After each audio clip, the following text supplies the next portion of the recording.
নিশ্চয়ই অনেকে শুনেছেন। তার ওই 3 ছেলেকে সে বড় কষ্ট করে মানুষের মতো মানুষ করেছে, যেমন আপনারা করছেন বাবা। 3 ছেলেকে মানুষের মতো যেমন মানুষ করেছে, মানুষও হয়েছে। কেউ হয়েছে ডাক্তার, কেউ হয়েছে ইঞ্জিনিয়ার, আর কেউ হয়েছে ব্যারিস্টার। তা ওই 3 ছেলের বাবা প্রতিদিন গ্রামে ঘুরে বেড়ায় আর লোকের কাছে বলে বেড়ায়, দেখো আমার 3 ছেলেকে আমি মানুষের মতো মানুষ করেছি। বাবা, এই জগতে যদি কোনো সন্তান সফলতা পায় তাহলে মা বাবার বুক গর্বে ফুলে ওঠে। এবার ওই 3 ছেলের বাবা যখন গ্রামে হাঁটছে, একদিন দেখতে পেয়েছে একজন সাধুকে। আর ওই সাধু তাকে দর্শন করে বলছে, হরিবল। বলে, সারা জীবন তো সংসারের জন্য করলে, এবার একটু তার চিন্তা করো। বলে, কার চিন্তা? যাদের কথা চিন্তা করার কথা, আমি তো তাদের কথাই চিন্তা করেছি। বলে, সত্যি কি তুমি চিন্তা করেছো? বলে, হ্যাঁ। বলে, আমার আপন বলতে এই জগৎ সংসার মাঝে আমার 3 ছেলে আছে। আমার ওই 3 ছেলেকে আমি মানুষের মতো মানুষ করেছি, আর মানুষের মতো মানুষও হয়েছে। জানো আমার ওই 3 ছেলে আমায় কত ভালোবাসে? বলে, সত্যি তোমার 3 ছেলে তোমায় ভালোবাসে? তা বলো না কতখানি তোমায় ভালোবাসে। বলে, শোনো, আমার বড় ছেলে একদিন ঘরে বসে তার অন্য ভাইদের সাথে আলোচনা করছে যে বাবা যেদিন মারা যাবে সেদিন আমাদের বাড়িতে যেটা মিষ্টি আম গাছ আছে, ওই আম গাছটা কেটে বাবার শেষকৃত্যটা করব। বাহ! বলছে, তা তোমার মেজো ছেলে কি বলেছে? বলে, আমার মেজো ছেলে বলেছে আমার শ্মশানে বিদেশ থেকে দামি দামি মার্বেল পাথর এনে আমার শ্মশানে একটা স্মৃতি মন্দির তৈরি করবে। সাধু মনে মনে ভাবছে, বাহ, তা সত্যিই তো তোমার 3 ছেলে তোমায় ভালোবাসে। তা তোমার ছোট ছেলে তোমায় কি বললো? বলে, আমার ছোট ছেলে বলেছে আমি যখন মারা যাব তখন আমাদের এখানে যেটা বিখ্যাত খাবার সেইটা পাড়ায় ঢোল পিটিয়ে নিমন্ত্রণ করে আমার শ্রাদ্ধের দিনে সেবা করাবো। এবার ওই সাধু বলছে, তোমার 3 ছেলে তো সত্যি তোমায় ভালোবাসে, তুমি একটু পরীক্ষা করে দেখবে। বলে, আমার 3 ছেলে ভালোবাসে, আপনার বিশ্বাস হয় না? বলে, না। তাহলে ওই সাধু বলছে, শোনো, তুমি একটু পরীক্ষা করে দেখো সত্যি কি তোমার ছেলেরা তোমায় ভালোবাসে কিনা। আজ 3 ছেলের বাবার কাছে একটা ঔষধ দিয়েছে, আর ওই ঔষধ দিয়ে বলছে, শোনো, যখন রাতে সেবা করবে, সেবা করার পরে তুমি ওই ঔষধটা খেয়ে ঘুমিয়ে পড়বে। বাবা কি করেছে? রাতে সেবা করার পরে ওই ঔষধে খেয়ে ঘুমিয়ে পড়েছে। পরের দিন সকাল 9টা-10টা বাজে, বাবার কোনো সারা শব্দ নাই। বড় ছেলে গিয়ে ডাকছে, বাবা। বাবা দরজা খুলছে না। বাবা যখন দরজা খুলছে না, দরজা ভেঙে আজ ঘরের ভিতরে প্রবেশ করে দেখছে যে বাবা এখনো শুয়ে আছে। আরে যখনই দেখছে বাবা এখনো শুয়ে আছে, বাবার পায়ে ধরে ডাকছে, বাবা, ও বাবা, বাবা, একবার উঠো। বাবা উঠছে না। তার চিৎকার শুনে বাকি 2 ভাইয়ের একত্র হয়েছে, এসে দেখছে যে তাদের বাবা এই পৃথিবী থেকে বিদায় নিয়ে নিয়েছে। 3 ভাই আজ চিৎকার করে ডাকছে, বাবা, তুমি না আমাদের মাথার উপরে ছায়ার মতো ছিলে, তুমি আমাদের ছেড়ে কোথায় চলে গেলে বাবা? আজ যখন এমন করে ডাকছে,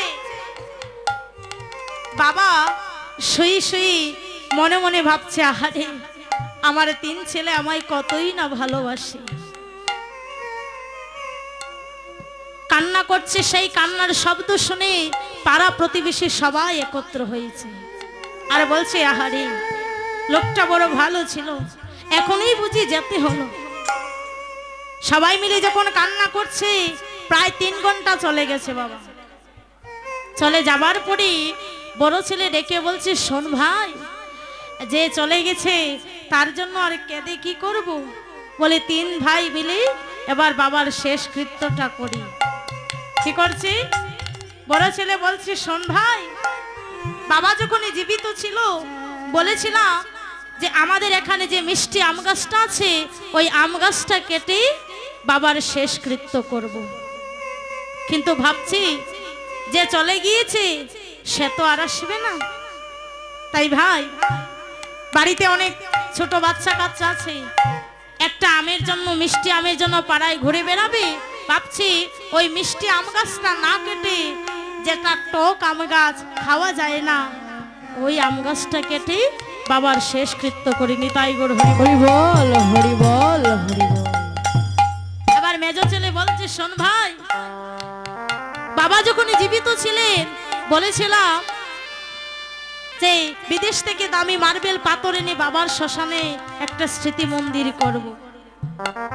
এখন মনে মনে ভাবছি যে চলে গিয়েছে তার জন্য আর এত করব কেন? এত টাকা খরচ করার তো কোনো লাভ নেই। এক কাজ কর, ওই বাঁশ দিয়ে বেড়া দিলি সেটা যেমন স্মৃতি মন্দির, আর দামি মার্বেল পাথর এনে স্মৃতি মন্দির করলে সেটাও স্মৃতি মন্দিরই হবে। তাই ভাবছি যে চলে গেছে তার জন্য আর এত খরচ করে লাভ কি? বলে বাঁশ দিয়ে বেড়া দিয়ে বাবার জন্য স্মৃতি মন্দির করবো নি। তাই করবো। বাবা কিন্তু শুয়ে শুয়ে সব শুনতে পাচ্ছে, আর মনে মনে ভাবছে আহারে, যে সন্তানের জন্য সারাটা জন্ম করলাম, আজ আমার সেই সন্তান আমায় কি প্রতিদান দিল। মনে মনে ভাবছে যে বাবা, দুজনের কথা শোনা তো হলো, তা একজন বাকি আছে, তুইও কি বলবি বলে দে। ছোট ছেলে বলছে, শোন দাদা, বাবা যখন জীবিত ছিল বলেছিলাম যে আমাদের এখানে যেটা বিখ্যাত খাবার, সেইটা শ্রাদ্ধের দিনই সবাইকে খাওয়াবো। কিন্তু ভাবছি যে চলে গেছে সে তো আর ফিরবে না, সে তো আর দেখতেও পাবে না।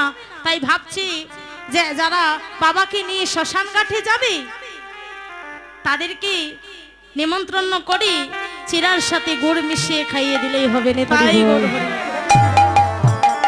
তাহলে বাবু বাবা, এই জগৎ সংসারে যাদেরকে আমরা আপন ভাবি, সেই আপন মানুষগুলো আমাদের আপন নয়। যেদিন মাতৃগর্ভে ছিলাম গোবিন্দকে বলেছিলাম, দয়াময়, মাতৃগর্ভের এই জঠর যাতনা আর সইতে পারি না, তুমি মুক্তি করো। সেদিন গোবিন্দ দর্শন দিয়ে বলেছিল, আরে তোকে যে আমি ওই পৃথিবীতে পাঠাবো, বল না ওই জগতে সংসারে গিয়ে আমায় ভুলে যাবি না তো? বলেছিলাম, দয়াময়, ওই জগতে সংসারে গিয়ে আমি তোমায় সেবা না দিয়ে সেবা করব না। আরে যেই এই জগতে আসলাম, মা শিখলাম, বাবা শিখলাম, ভাই বন্ধু সবাইকে পেলাম, সেই ভগবানকে ভুলে গিয়ে আমার করছি। যাকে ভজনা করার জন্য এই পৃথিবীতে এসেছি তাকে ভুলে গিয়েছি। তাই তো আজ অদ্বৈত আচার্য বলছেন, দেখো আমার কলির জীবের কি অবস্থা, এই কলির জীবকে আমি কেমন করে উদ্ধার করব। তখনই তিনি গোলকের হরিকে আনার জন্য 16টা বৎসর তিনি তপস্যা করেছিলেন। আর সেই সময় সেখানে উপস্থিত হলেন হরিদাস ঠাকুর। হেন কালে আমার হরিদাস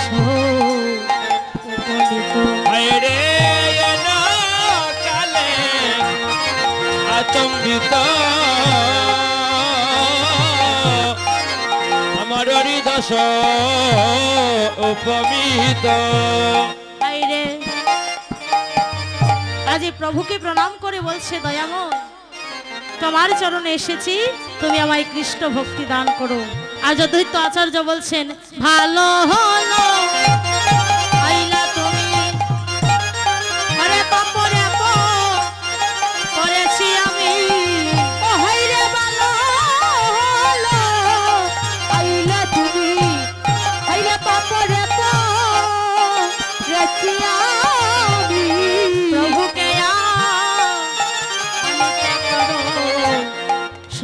হে